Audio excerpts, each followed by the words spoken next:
Thokozani bantwana besithunywa, bathokozani bantwana bedlozi. Nginibingelela kuzo zonke iy'nkalo, nginibingelela nami ngakaboni lutho okungangihlukanisa noNkulunkulu nabadala. Siyanithokozisa ngithi kuwo konke. Ngithi uNkulunkulu mkhulu, uNkulunkulu namandla, sisamphakamise njalo sithi sibonga ukugcina emseni, sibonga kuwo konke. Noma zenzeka izimo nezinto, kodwa siyawubonga umusa wenkosi. Siyayibonga iy'thunywa zokhokho omkhulu ethe ziphakama phezu kwesimo sey'mpilo. Sibonga nami sesisithi isikhathi singaxhumani kuyona kuma-live kuzona kuma-social network lawo kuwo konke. Kodwa siyambonga uNkulunkulu usuku lwanamhlanje lithe lalotshwa emazulwini sakwazi ukuthi mina nawe sikwazi ukuhlangana, sikwazi siphinde sikhulume simeni into zabantu abadala. Yazi mntana wesithunywa, mntana wedlozi, ngithe mangikhuleka ngibuka ezinye izinto ngabheka into ezenzakalayo kule ndlela esibhekana nayo.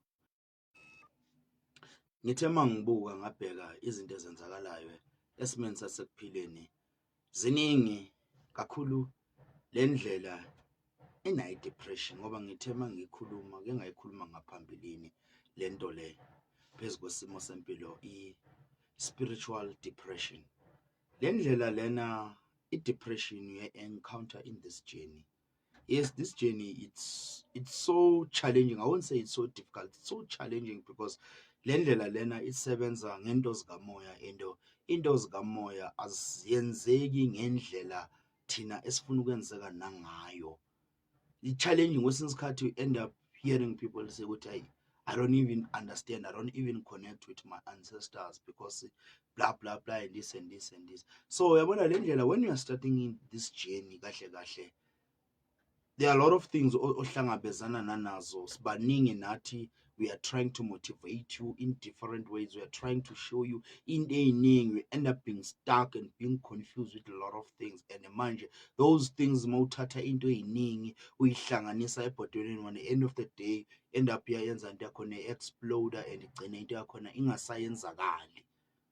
Gcine sekuhlangahlangene empilweni yakho kungasayenzakali ezinye izinto ngoba manje sokuningi kusetafuleni lakho. Ngoba le ndlela lena njengoba sikhuluma ngayo, i-depression yayo spiritual kule ndlela le, kule ndlela esihamba kuyona, kule ndlela lena i-depression endleleni kamoya.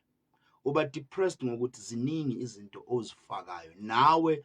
We are the one who leading i-depression because in this journey moyicala we expect a big, we expect izinto zizoba ngokukhanya masinyane ngoba sobanakile ugcama ukuthi sekuzenzakala ezinye izinto, sekuzovuleka qaqaleka nowamafinda fase. No, there are a lot of challenges because nabantu abadala kwabona themselves, they will try to test you and see you how powerful you are. Ngoba noNkulunkulu naye uzokutesta, noSathane uzofika ezobona ukuthi lo are you really umntana kaNkulunkulu na, uzotesteka. So endleleni yabantu abadala i-depression, spiritual depression iba khona kakhulu when ukuthi mawunento ey'ningi ufuna uvulela iminyango zonke izinto, nalona uyakumlomlapho lona ulana ukuze ugcwele all over, you end up uba depressed.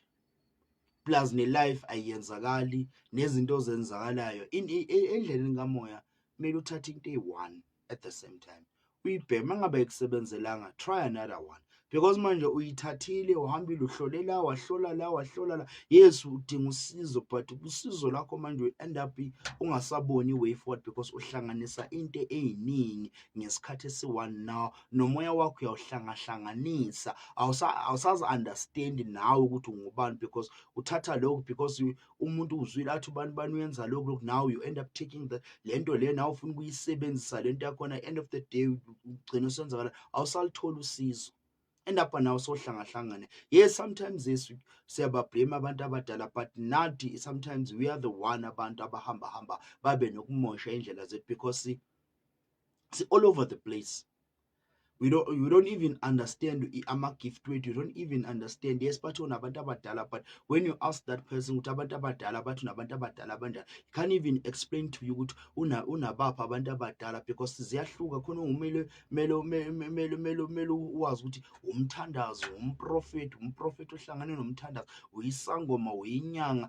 You need to understand ukuthi nedlozi lakho liphuma on which side. Idlozi lakho liphuma ekhaya koma, idlozi lakho liphuma ekhaya kabobaba, or wethu waphuma kabobaba nakabomama ahlanganisiwe na. All those things you need to ukuthi uzazi. Ungathi unabantu abadala then you jump, okay, yes uyaphupha. Nezinye izinto eziphinde zisilimaze end up sibe ne-depression kule ndlela kamoya, because yes ukuphupha nokuphupha, uyaphupha ezinye into uphuphe, but sometimes ezinye into uma uziphuphile you need ukuthi uzicelise nasebantwini abadala uma usuyiphuphile ukuthi bakuphi i-direction nangazi ukuthi okay, I've dreamt this thing. Bantu abadala nina nithini ngalokho esengikuphuphile, ukuthenga or uma ukuthengile, or if you don't have ama-clarity uhambe uyehlane uphahlise nanga ucele, have the communication. That's why I was telling people kuma previous life wami ngikhuluma nge-connection ukuthi you need to have i-connection nama-ancestors wakho so that you could understand, ibe ne-communication, because maningana communication right, you are rushing things, ufuna ukuba la ube la,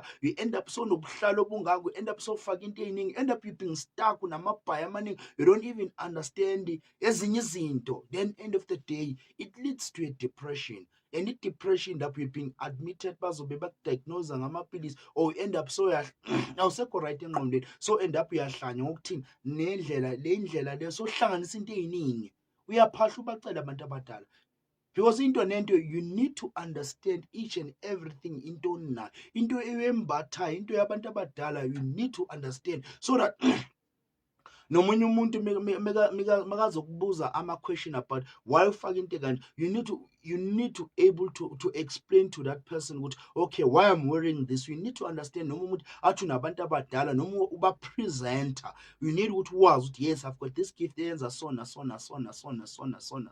ngumuntu osona so, and now you need ukuthi into eyikhulumayo into understand, ube sure, ube na-sure ukuthi yes, this is me in the spiritual journey, in a spiritual eye, this is me, or in a spiritual journey ukuthi mina ngumuntu so ezinye izinto kule ndlela yendlela kamoya, i-depression yakhona ukuthi sihlangahlanganisa into eziningi. Sometimes ngiyaziblame, siyiblameni nanathi, because things that we are doing, yes sibaningi, niyasimamela kuma-life, siyabhala into eningi, thina siza kunina, but wena as a human being you need ukuthi kuloko ongikwazi ukungamukela, because nengqondo yakho, masesikhuluma in general knowledge, nengqondo yakho angeke uyifide with a lot of information, uyifake information eni, igcine nayo nengqondo yakho ingasakwazi ukuthatha that capacity, because each nento ine-capacity yakuthi ithatha into engaka, because ikhanda lakho lizoduma, because there's a lot of things that need to process in your mind. Even a computer nayo iyakhuluma nakhona ukuthi ine-storage yokuthatha i-capacity engaka, after lapho angeke isakwazi ukuthatha. Nengqondo yakho nayo ine-capacity yokuthatha into ezingaka. That's why most ezinye izinto unokuyikhohlwa, because sometimes zisuke zingabalulekanga, because ingqondo yakho ayikwazi ukuzicapture. So now we must offer into, that's why you end up uyacrasha.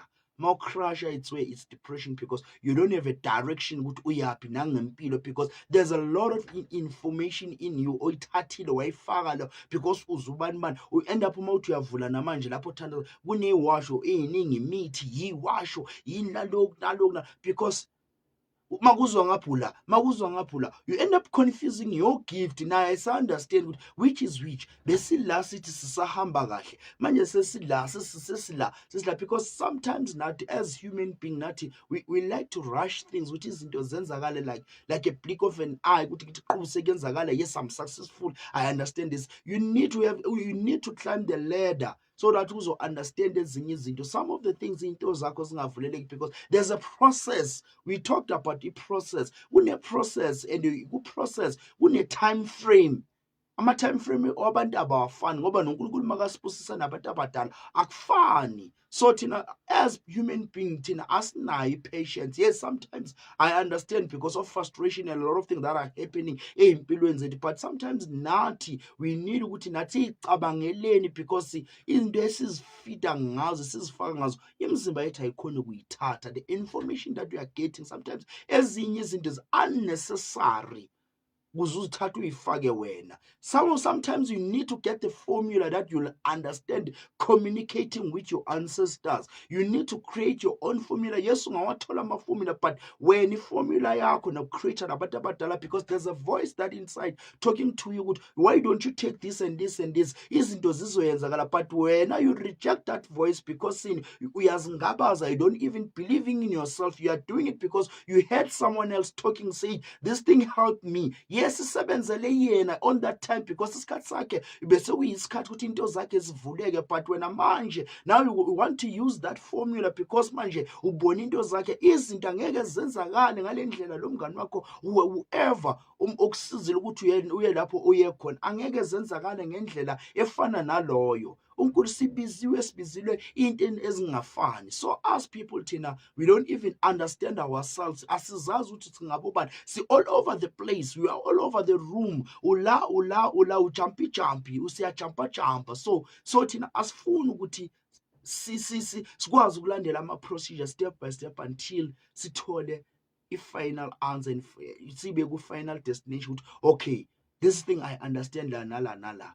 Because yes, there's a time that now it's an expiring date. I need to move to another level because this thing I understand now.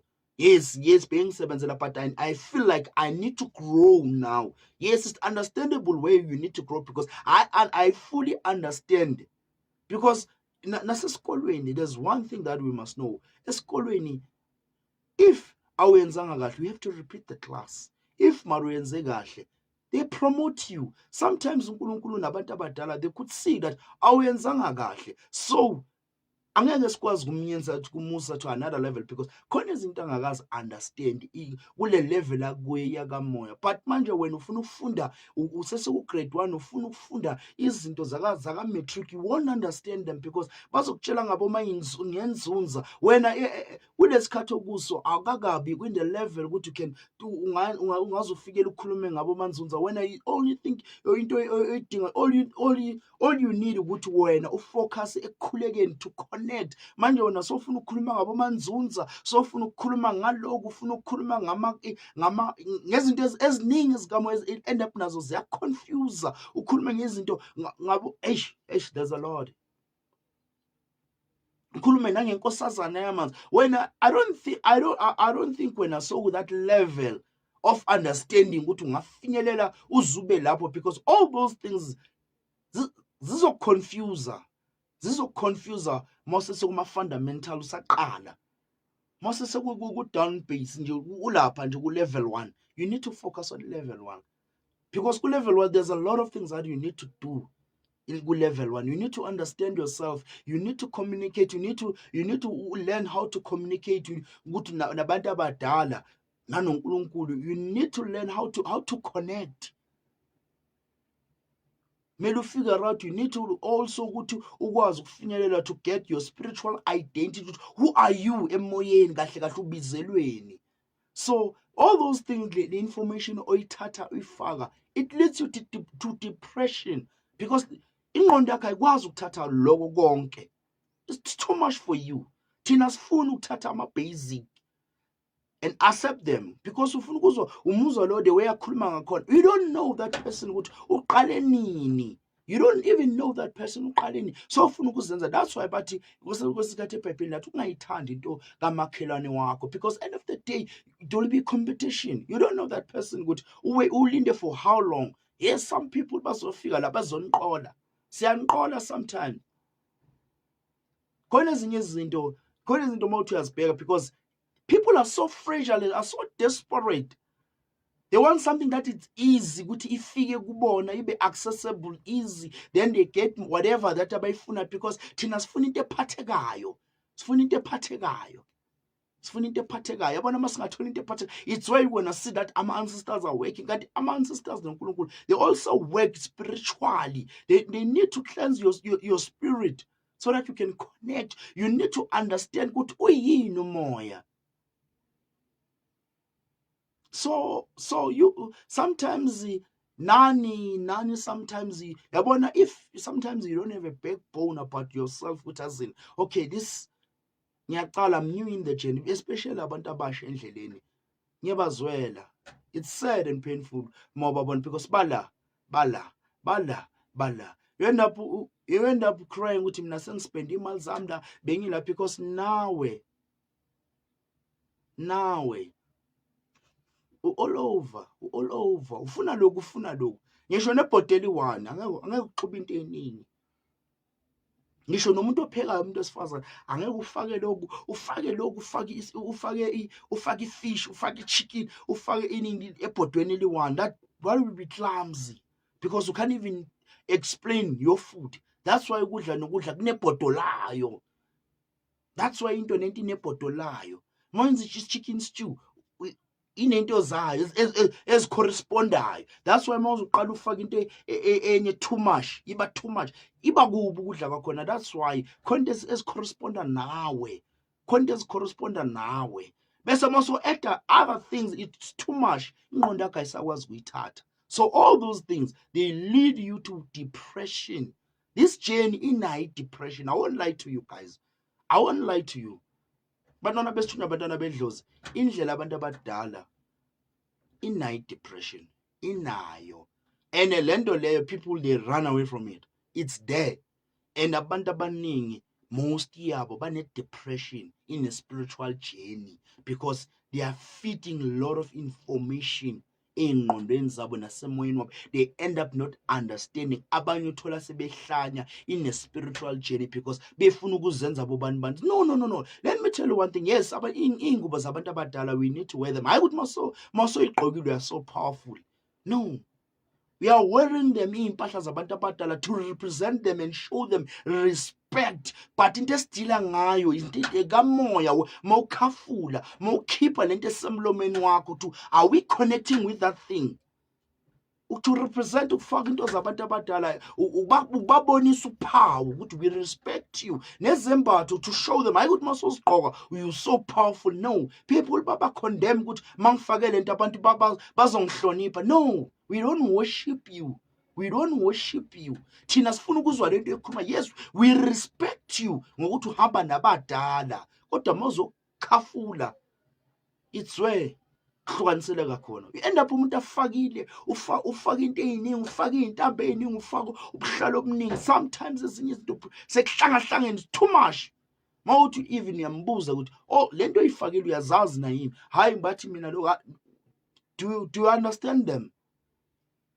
Because mawuyifakile into zakhona, mele now ube confident ukuthi yes, I connect with these people. That's why mina noma bengibonisa abantu abadala, it took time for me ukuthi ngiyenze, hayi ukuthi ngiya-ignore. I communicate with them, because I don't want to do into wrong, end of the day izovalela mina, ingiblock. Because some of the things niyathanda sisondeze nezinye izinto engamelanga siyisondeze, because siyakhanuka phela, nokukhanuka the last corner. Because I've saw ugogo bani is doing this, I think nami mangifake lento ayifakele nami will do something in my life. That's another thing.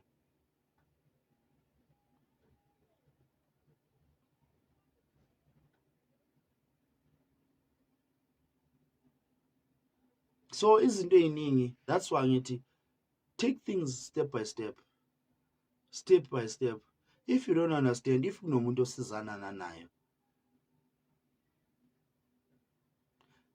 mawuthola umuntu ozosizana naye, stick with that person in assistance lapho badala bakini mebekubonisile. Sometimes people they have this say, I'm waiting for my ancestors. Yes, bazokubonisa. Sometimes you need to consult, because ezinye izinto ukuthi okay, there are some reason why your ancestors they don't communicate with you. Sometimes inokulidela ukuthi maybe umsamo wakhe awukho right. Sometimes you need to go and consult. You consult so that abantu bakini mabavela, sometimes bangavela kulowo muntu loyo.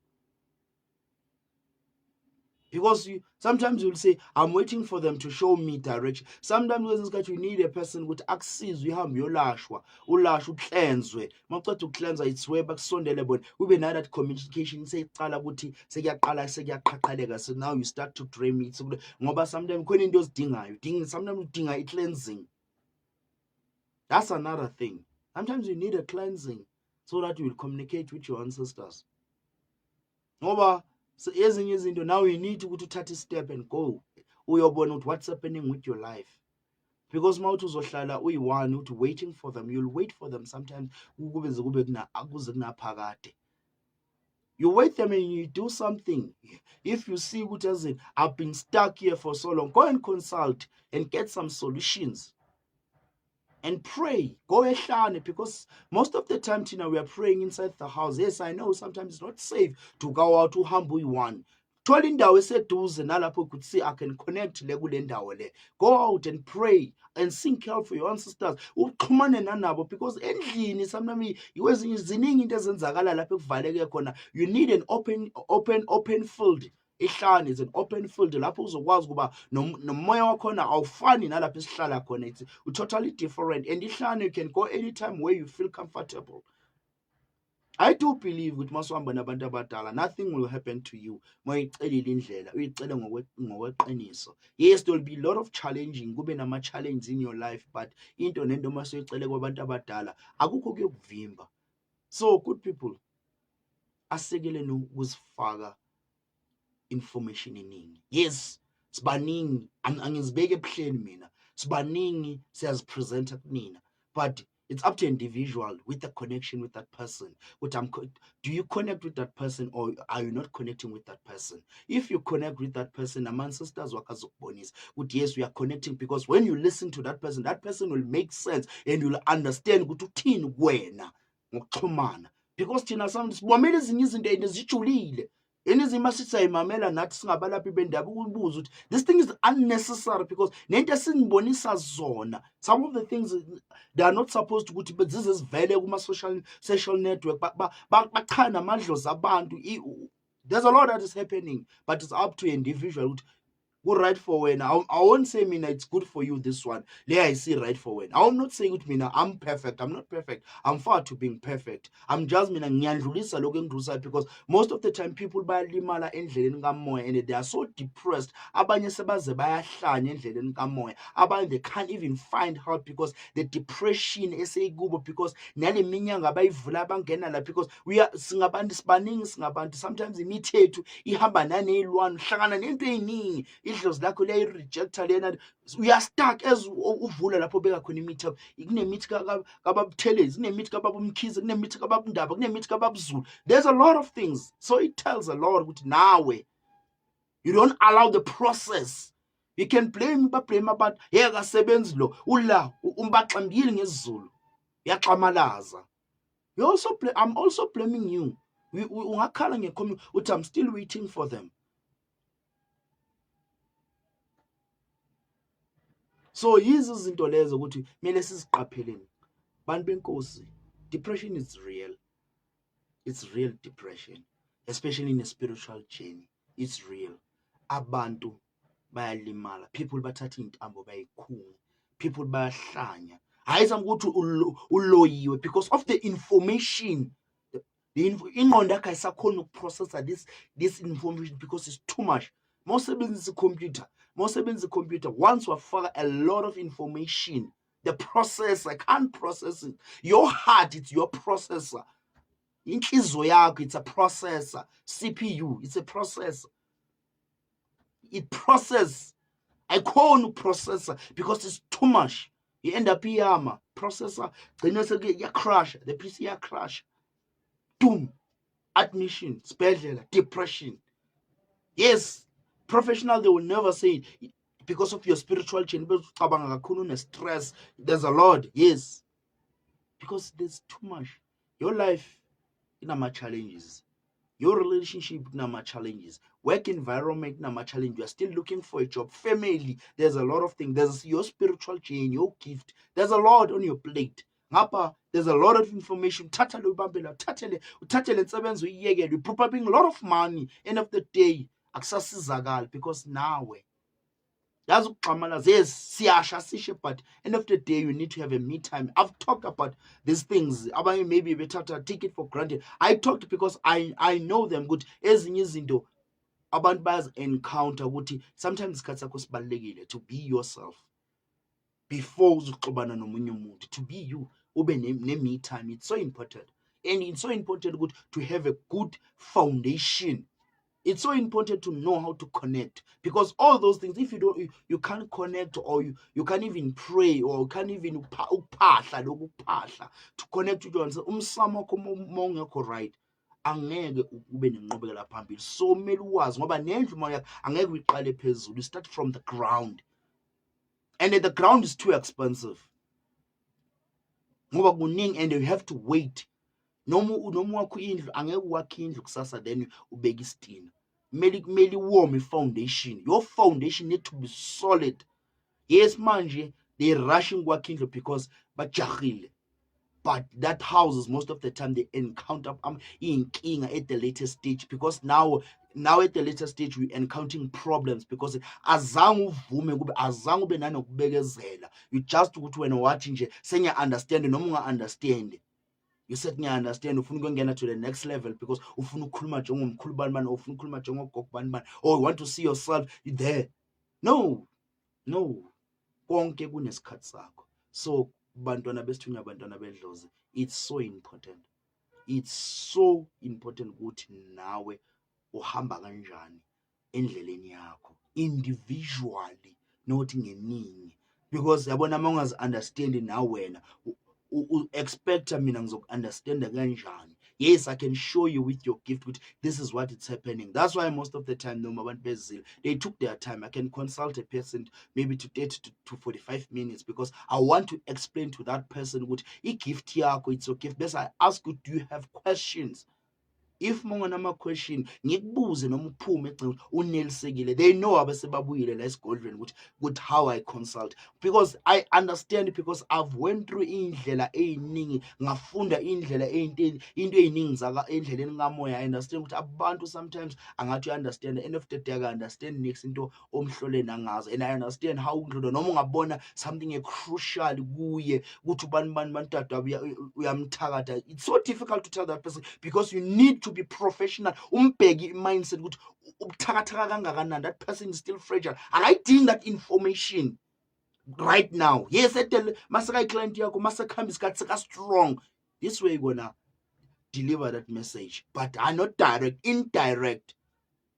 Ungachaza ukuhlola, mina umcabangele nalomuntu omhlola ukuthi if ngizomtshela this information uzokwazi kuyihandle na. That's why ekukhuleni kwamoya you need to be uyithathe ube professional noma uhlole. Ungachaza ukuthi uzomtshela straight igama lomuntu ukhipha cash. No, those things sometimes are unnecessary because this person kulesikhathi esiphila kuso abantu ba-fragile. They are so fragile abantu, they can do anything now because sesihamba ngeflash. Ngoba uzomtshela ukuthi udadewenu bhuti wakho uyakuthakatha aphuma edubula lo muntu lo. That's another thing. Some of the things are unnecessary. You need to focus of feeling that person. So indlela kamoya is challenging. I won't say it's difficult. It's so challenging because kunento eyiningi ezenzakalayo. Ziningi into ezenzakalayo, and some people they don't understand bona. They are rushing things. Indlela kamoya ayifuna urushe because you'll think good, I know manje, I know, kanti no, you don't know anything. Awakazi nix usaqala. It's a beginning. So abantu, the way they are rushing things, the way they are doing things, bayashabalala because sifunda ngawe manje, but in the next coming 10 years, doom. Asas. Only God knows, but say a crash. That's why each and every day you need to pray for yourself to be humble. You need to pray yourself for a guidance. Each and every day you need to pray for yourself. God, please assist me. Please, God, guide me. Noma ngihambe egodini lethunzi lokufa, please guide me. Be the light of empilweni yami. Ngipha amandla to humble myself. Njalo ngihlele ngiyithobile. ngiphi ukuhlakanipha, give me the wisdom, hayi kwasemhlabeni kodwa kwasezulwini. Kubalulekile ukuthi nawe uyikhulekise ukuthi ube ne-understanding. Yazi lezo zinto lezo, if masingazama ukuzenza ey'mpilweni zethu, sometimes singaba right, because yes, siyafika nathi singabalaphi sibonise material things, sithi idlozi lenza lokho, sometimes ama-behind the scene we are lying, sinitshele lento le ukuthi kwenzakala lokho abantu abadala. So nawe uma songena endleleni yabantu abadala, songena with that philosophy ukuthi songena nge-philosophy yama-material things ukuthi I need this, mangizongena edlozini I'll be having this. End of the day those things are not happening, because le wena ungene ngala that mindset, awungenanga ukuthi wena I'm gonna heal myself and understand the journey ukuthi kuyenzakalani ijourney yabantu abadala, and have that connection nami, ngiyithande, ngithi noma kungayenzakalanga ngale ndlela ekumele bekuyenzakala, but I will accept it because lento lena iphuma ekujubeni kwenhliziyo yami. There's a lot in stake. Yes, I want to talk about a lot of things, but iyangivimba to teach people ngey'duli, to teach people ngehlane, but iyangivimba because some people, they don't understand themselves. Some people i-foundation yabo isibuthakathaka. Yes, I want to go there and teach a lot of people ngezinto ey'ningi ukuthi kuyenzakalani nalokhu nalokhu, but kuyangivimba because I have to share this information ebantwaneni besithunye. It's my second time doing this topic yet, spiritual depression, endleleni kamoya, the way people balimala ngakhona, the way abantu bangayiqedi ijourney, because bebengena bebangangeni ngale ndlela le ukuthi bangena ngendlela ukuthi manje ngizongena ukuthi ngizo-understanda, bangene ngale ndlela le ukuthi ngoba ngibona kuyenzakala sona nami ngizobe ngisona so, nami I'll be wearing this, I'll be doing this, I'll be staying there. Material things, they don't count kakhulu in the spiritual journey. The only thing ecountayo umoya wakho na. Do you connect with your ancestors? When you pray, kuyavela na umoya uyakhuluma na. Do you heal people? Uyabasiza abantu na ngokweqiniso? So ziningi into ezenzakalayo, but asikwazi ukujaja, because I don't know phambi kwamehlo abantu, am I doing the right thing or am I doing the wrong thing? Ngiyangithanda ngisinga imali. Yes, ngidlulisa lowo mlayezo leyo. Umunye angasho kumanje ukuthi uyasidakelwa lo, uyasibhedela lo, khuluma into angayazi, akakwazi lo, uyasisanganela, ufana nabo bonke. Yes, i-opinion yomunye umuntu, cannot say no, ngoba sonke we are entitled to our opinion. So but into engiyishoyo nje ukuthi le journey le is so depression, and depression it's real. Abodadewethu nabafowethu beyibulala, they are committing suicide, kuyalinya abantu bayafa, kuyenzakala into ey'ningi kulo mhlaba sesiphila kuwona. We need ukuthi sikulweleni i-healing, we need ukuthi sikulwele i-healing, we need to heal, we need to accept some of the things mazingakayenzakala empilweni yethu. Yes, Instagram lifestyle uzoyibona at a later stage, uNkulunkulu usibusisa ngendlela efana, ngoba ama-peer pressure, i-peer pressure sifundena ngayo ey'kolweni, but it's still happening. Like those days we must besitshela ngama-peer pressure, something like ukuthi besingayifundeli with understanding, we just siyifundela ukuthi kumele siyindluliseni nje. Nabo depression khulunyiwe, a lot of things zikhulunyiwe, and it's happening. Babonke abantu laba bebefunda nangazo lezo zinto lezo, bebetshela, bebe-explainela, kufike different people from different places to talk about, because they could see people, they are killing themselves, they could see people abacope up, they can't even focus ey'ntweni ey'ningi, but they try ukuthi bakameke down. But manje people, because ezinto ey'ningi abazenza, yes, the journey is not easy, in ama-challenges, but now stop feeding yourself with a lot of information. Use that manual oyisebenzisayo. Yes, into azenzakali ngentando yethu. There's a lot of things. Nami, as I'm sitting here, I'm facing a lot of challenges, but each and every day sometimes kuyafeel kuyacikeka kuwumuntu, akekho umuntu ongathi akacikeka akabi nokuthi how I've been praying, but no, but angiphezi endleleni, angiphezi, ngiyabuyela lapha ngiyokhuluma nabadala, ngikhulume ney'thunywa, ngikhuleke, ngibuye ngibe umntwana.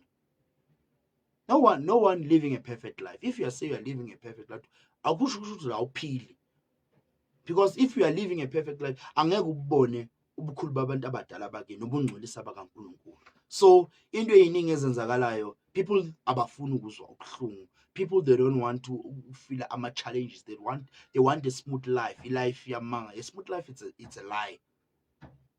sifuna ukuphila leyo life le, the fake life. That I could say that's a fake life. Mara sifuna ukuphila yona. Ufuna ukuba abantu abadala basukume kuwe, but awukhona ukuphuma ukuthi uyothandaza, awukhona ukuphuma uhambe uyothandaza ehlane. There are a lot of people sacrifice bakhule ubusuku bonke ehlane babuye kusasa. Those things you need to build yourself.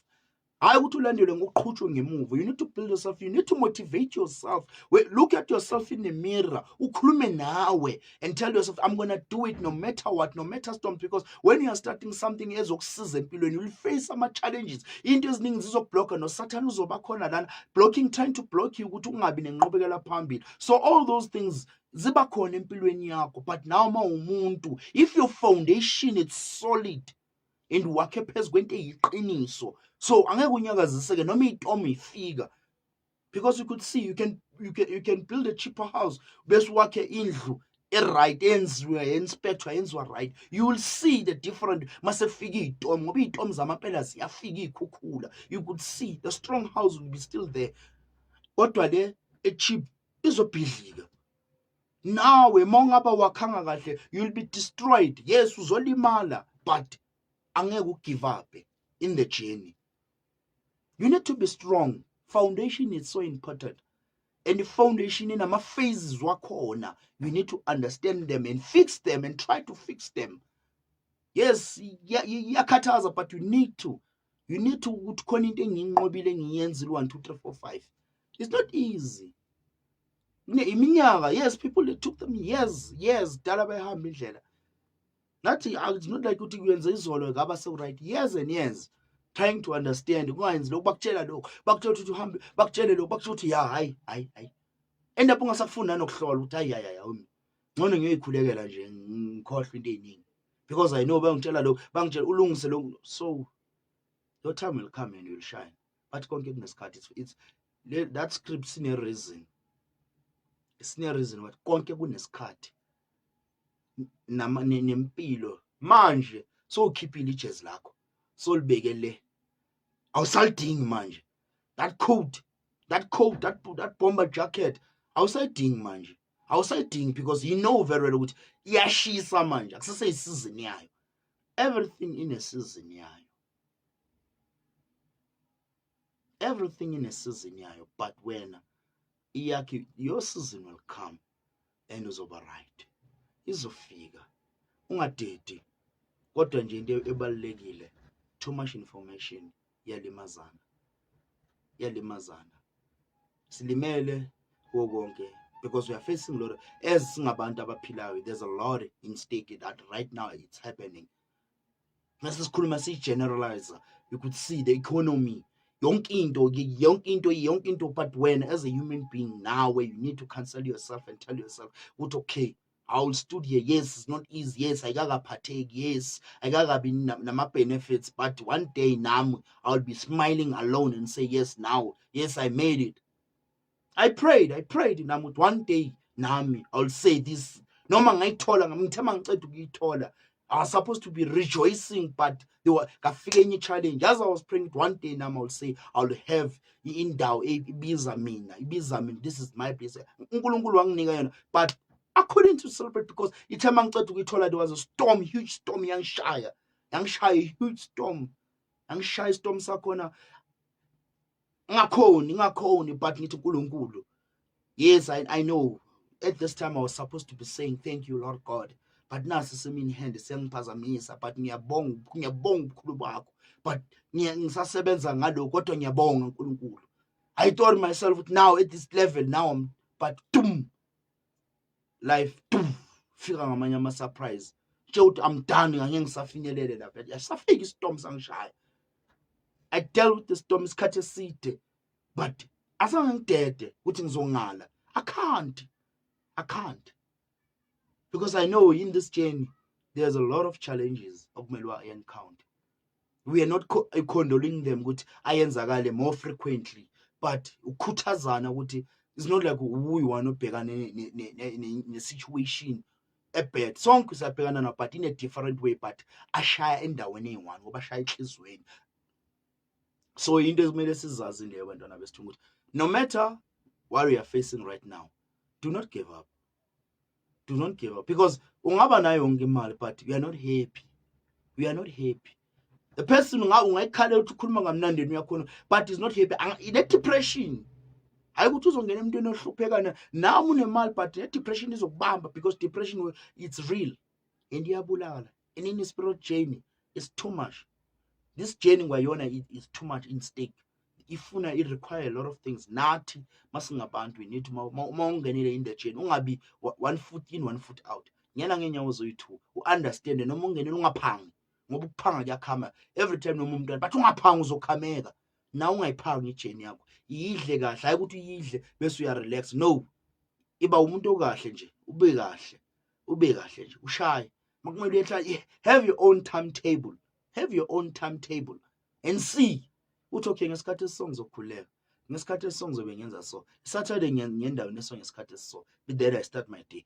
You have your own timetable. Ungathi mkhulu yisiphi isikhathi esi-right, what time it's right for me ukuthi uNkulunkulu mkhulu ngayothanda. No, you need to work out yourself, because that time isikhathi uzobe usicabangelwa sicommunicate nabantu abakini, maybe abantu abakini ngaso isikhathi bazobe sebakhona bezokhuluma nawe. So yizo zonke lento. That's why it's so important to have your me time, so that uzokwazi ukuhlala phansi and draft into okumele uzenze. Yes, ungamamela but khona ukuthatha khona ungakuthathi. That's why yabona mawusukhulile spiritual, khona okuzwayo khona ungakuzwa ukuthi hayi, this one maybe I mean it's not meant for me. Khona omunye umuntu ethunyelwe for yena. Kubalekile, but all those things you're gonna do it maso right foundation yakho. Ungaphangi ubona ubani bani sekakuphi, it's fine, ulapho uzomfica soficana. One day now uzova lapho okumele ube khona, not now. Manje understand that some people, they are crying. Yes, there's this thing abantu abekhuluma, I've been 5 years doing this journey.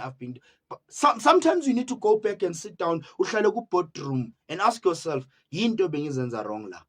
I was doing the mistake so I was not doing this thing kahle. Now I have to go and rectify, because uNkulunkulu nabantu abadala kudala bakuzwa. It's not like bona abantu abadala noNkulunkulu uNkulunkulu sithanda sonke. Sometimes the formula that we are using, ezinye izinto sinofuna ukwenza izinto ezihlangane nenyama yasemhlabeni, because there's a lot of ama-secrets esiwayenzayo ngeke wakwazi ukwarevela phambi kwabantu, ngoba ebumnyameni angikwazi usenzana. Akekho umuntu owazi ukuthi umnyama bakho, ngoba akekho umuntu onganazi i-skeleton zakhe on the closet. Wonke umuntu uyakwenza lokho akwenzayo, but manje uNkulunkulu makasebenza mele uhlale phansi uthi okay, I've been wrong la nala. I need to admit, okay God, I was doing the wrong thing, because ungakwenza lokho but ungathi uyakhuleka, we are fixing your spiritual journey, but why you are mistreating people. Wena noma makanzwani ninja nekati uyathukana, okay, uyenza konke uyenza abantu kabi, abantu bayakhala ngithi, but you are saying you are fixing your spiritual chain. Kukanje nakanje awuzwani nodadewenu, awuzwani naloko inhliziyo yakho ayixolanga. All those things, all small things, they can close your journey. Spiritual journey is so sensitive, because mengaphazamiseka kancane it destroy everything. Iyaphazamisa, fana ne-crack, it's like a crack. Mengathi qha kancane yonke into iyamosheka. Like njengomuntu omoya once wakwata kakhulu, yazi nokuyophahla, like it's no longer useful. Yabona nami noma ngakwata esigodlweni angeke ngikwazi ukulayita amakhandlela until ngibe humble, ngize ngehle ngenza, ngoba angikhulumi nabangani bami, angikhulumi nezintanga zami, angikhulumi nabantu, akumelanga ngizinto sengizodelela la ukuthi no, angikhulumi nabo program, akusabo program, or angikhulumi nani, angikhulumi nengane yami la, khulumi nengane, awukhulumi la nengane zakho la, khuluma nabantu abadala, idlozi lahlonishwa. So now I need to humble ngehle, because end of the day you'll say things engamelanga uzisho lapho, ngoba nezibani ziyaxoxa nazo. But it's a topic for another day. So into eziningi zibalulekile nathi into esizenzayo. Go back and sit down, you'll get a few formula what to do. I was facing challenges, but I got my formula, and that formula was so simple. But 1 2 3, it was so simple. Ngahlala phansi ngabuza abantu abadala, what went wrong la, ngenzeni, okay, babonisa, okay, ngaba nalo, okay, okay, but okay, this is your formula, take this formula, then use that formula. You see, I saw a lot of changes. Then I said, okay, abantu abadala they need ukuthi ube nesikhathi sakho. So impilo bantwana besithunywa, hey, ngithi nami bantwana besithunywa ngiyabonga, kodwa asitryeni ukuyi-reduce abantwana besithunywa, abantwana bedlozi depression. Siyabakhulekisa nabo abase-lost. Asitryeni nje to reduce, just trying nje ukuthi azi, let's fight it. Let's fight this depression in a spiritual journey. Let's fight it, especially in the spiritual journey, because indlela eyiqiniso. Yes, uyazama mntana sekhaya, won't lie uthi awuzama, uyazama, but let's fight this depression. Go and sit down, usibheke now uthi am I not suffering from depression? The way I do things, angithathi na information eningi ifide mina na. If you are fit, offload, delete, or format your mindset. Just press format and start afresh. And refresh your mind and start afresh. I'm starting afresh now, break because nezinye izinto lezoyigqokile sometimes uma uzibona usenze too much work, azibeke phansi, maybe azokubonisa kahle, maybe ukakamelile, because yes, now bowuthi ufuna usizo, but manje lento le bewungaboni nawe ukuthi khona okunye ukuphinde kuhlangane, khona abangazwani, hlanganisa abantu abangahlangani. Go and find help. Ngento zabantu abadala, thola umuntu ozoku-understandisisela kahle, aku-explainele kahle. Go and consult, hlale phansi nomuntu ekuhlolele kahle ukuthi uzokwazi uku-understand in details. Go in details, ask the person oconsulta kuye, mbuze, because you're entitled to ask the person if you don't understand. Make kutshele ngabantu abadala, if you don't understand, ask that person, explain, akunabele. If you don't connect, you will see, okay, this person I've tried, but okay, let me try another person, because connect, because when I'm asking those questions, akangiphenduli ngendlela kuwo konke. Okay, kwesinye isikhathi nawe unokufuna into ezinye ezithi uzothi mama senikuthi uyakuthakatha, but manje sesidila about your gift. Yes, uma ngabe kukhona ukuthakatheka uzokuzwa, but ungayi ngaloyo philosophy ukuthi okay, ngiyazi bayangithakatha. No, go there, ube umuntu ukuthi uyolalela and understand. Ungayi ngento osoyiphethe, because le nto sesikhathi oyiphethe ingamanga.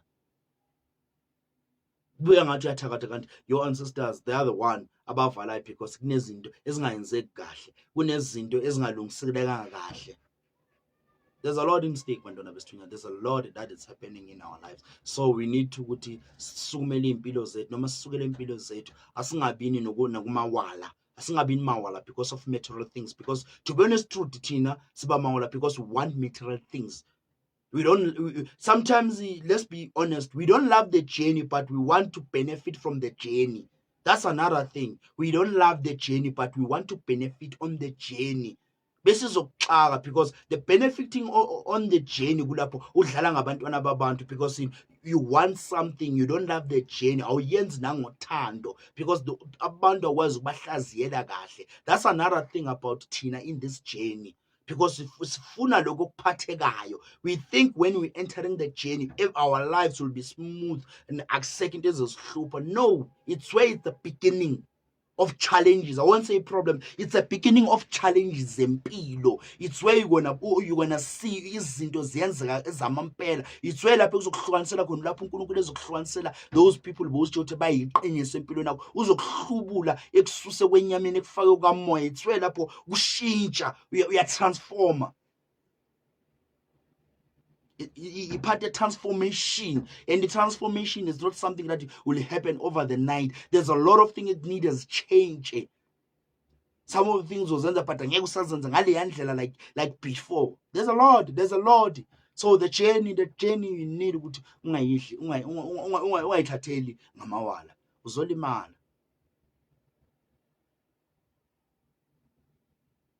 Thokozani bantwana besithunywa, thokozani bantwana bedlozi. Hayi, ngithi nami nginganabi kakhulu, ngakhuluma kuze kuse. So hayi, bantwana besithunywa, bantwana bedlozi, ngiyabonga kakhulu, ngibonga ithuba lakho, ngibonga nendlebe yakho, ngibonga konke udelile konke okwenzayo, wangipha nje indlebe ukuthi ukuzwe lokho engikhuluma. Ngiyakubonga kakhulu lo. Ngithi uNkulunkulu akanikhanyisele, anipha amandla, anivuleleleni endleleni kamoya, nikhanyisele nezidalwa zenu zibe nokuxhumana nani konke, nawe usabekezelile endleleni. Ngithi ngicela ubekezelele, one day God will give you i-formula yakho ukuthi uyisebenzise kanjani indlela yakho in order to understand i-gift yakho. So mntana wesithunywa, mntana wedlozi, ungalahla amandla, don't give up on your journey. So kusele kancane uthi reach your final destination. Sekusele kancane ukuthi nawe uhlanganelwe into zakho. Yes, we don't know the time, we don't know the date, we don't know the day, but soon now you'll be rejoicing. Soon you'll be a living testimony. Soon you'll be advising someone. But don't give up. Be strong, because its transformation is on process. Usaprocessiwe, uzoba right. uNkulunkulu sithanda sonke, ngoba uNkulunkulu bekangakuthanda kube namhlanje awusekho emhlabeni, but you are still here. Usaphefumula, umoya usahlangane nenyama. Kusho khona there's a Lord ekumele yenzakala empilweni yakho. So don't give up. Bamba emseni, ungangali. Yes, noma ungaya kayi-411 bakwenza ijoke ube ijoke, ehlane ube ijoke, bathi umuntu ehlane uqalile lo ngento zakhe. Yes, but one day you will be turning in tables. Uzojabula.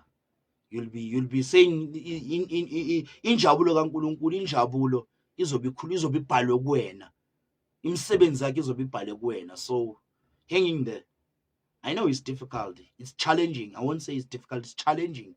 You're facing challenges, but you're still in the process. So too much information kwesinye isikhathi, it leads us to depression. So let's watch out for spiritual depression.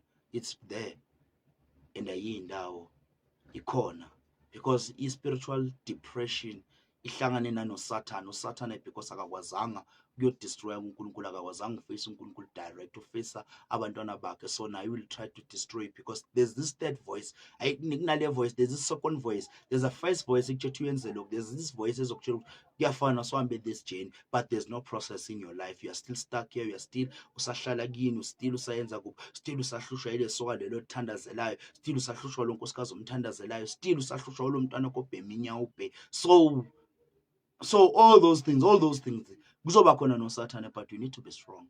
But depression is there. Too much information, namafomula amaningi, it destroys you, because end of the day you will never know which formula it's right for you to use it. You will never understand which formula that you connect nayo.